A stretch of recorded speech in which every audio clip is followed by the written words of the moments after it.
Hi friends, আমি আজকে আবার চলে এলাম তোমাদের সামনে। আজকে আমি গীতার শ্লোক 26, 27, 28 এই 3টি শ্লোক বলবো। আগে আমাদের 25 নম্বর পর্যন্ত হয়ে গেছে।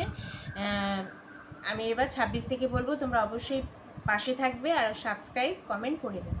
আমরা 25-এ কী পড়েছিলাম, 24-25-এ যে অর্জুন জানতে চেয়েছে যে যুদ্ধক্ষেত্রে সে কাদের সাথে যুদ্ধ করবে, তাদের দেখতে চায় এবং রথ চালিয়ে তাদের সামনে নিয়ে যেতে। তো তখন তার কথা মতো, অর্জুনের কথা মতো শ্রীকৃষ্ণ রথ চালিয়ে অর্জুনকে দেখিয়েছিল কারা কারা যুদ্ধক্ষেত্রে এসেছিল সেই কৌরবদের, সেই দেখতে পেয়ে এরপরে অর্জুন কি বলবে শ্রীকৃষ্ণকে এরপরে আমরা পড়ব।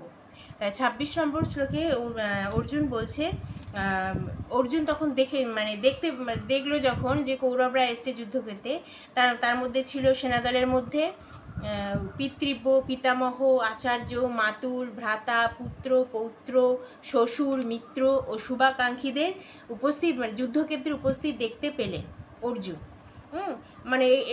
আপনজনেরা, আপন মানুষদের দেখতে পেলেন অর্জুন। এটা হলো 26 নম্বর শ্লোক। কাদের কাদের দেখলেন? এবার 27-এ হচ্ছে, যখন কুন্তিপুত্র অর্জুন সকল রকমের বন্ধু আত্মীয় স্বজনদের যুদ্ধক্ষেত্রে অবস্থিত দেখলেন, তখন তিনি অত্যন্ত কৃপাবিষ্ট ও বিষণ্ণ হয়ে বললেন, মানে খুব দুঃখিত হয়ে বললেন। কি বললেন দুঃখিত হয়ে?